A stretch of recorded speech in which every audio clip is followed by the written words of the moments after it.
Hello everyone and welcome to the channel. I'm Emmanuel, I'm an airline pilot, and in today's video I want to show you a nice little trick that I did not know until now, even though I have been flying the Fenix Airbus for over a year now.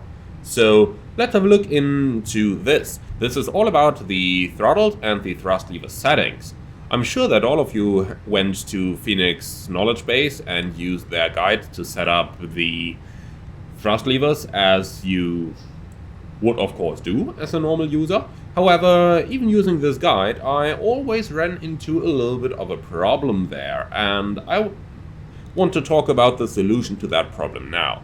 All of you who've seen my Airbus live streams and my Airbus videos will probably have seen that often during the takeoff I ended up with my thrust levers in between the CL and the toga, but outside of the flex MCT detent, so that I would constantly be getting some master cautions and some, well, let's just call it some not so nifty advisories by the Airbus that I should please set my throttles correctly.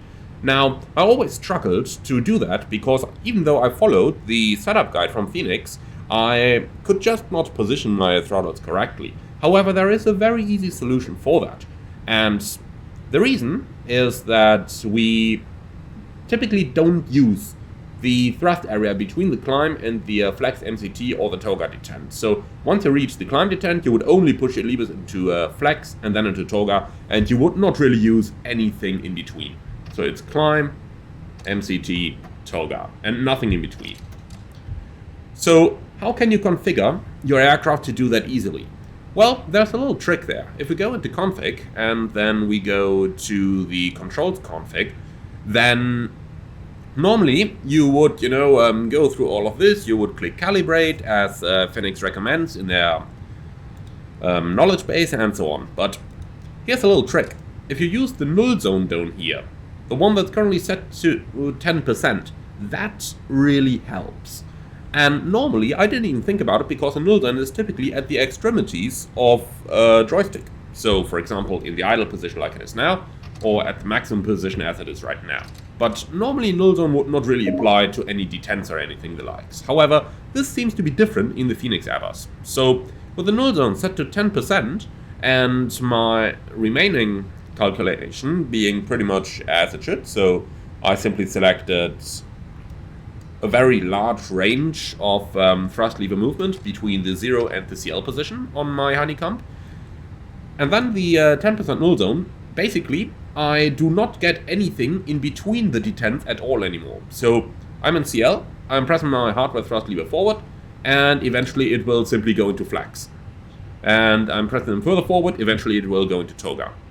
Like that, I have a huge part of my joystick available for manual thrust control, so for the range between CL and 0, where I need to precisely steer my engines.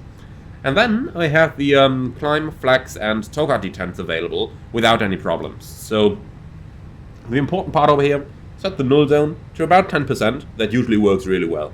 You can experiment with it a little bit. Personally, I just chose something big because I, well, simply do not need any of the thrust lever movement in between the different detents. I only need the detents from climb onwards. So that's a very easy solution there in order to avoid those rather annoying messages from happening and to avoid accidentally taking the thrust levers out of the detents in flight when you touch your joystick as well. So that's going to be it for today's video. I surely hope that you enjoyed this one. I hope that you can put this one to good use. If you can, do let me know in the comments below. Also let me know if you knew this already for a very long time and simply haven't, seen it happening before. Or if you think like, well, I'm just an utter idiot, I should have known this from the very beginning onward. In any case, I do hope that you learned something today. If you did, do let me know in the comments below. Thank you very much for watching. If you want to support the channel, like, comment, and subscribe. And if you really like what I'm doing, I would appreciate to see you as a channel member, which is going to give you exclusive early access to new videos before they're released for everyone else. In the meantime, thanks for watching, and I'll see you all again, hopefully very soon.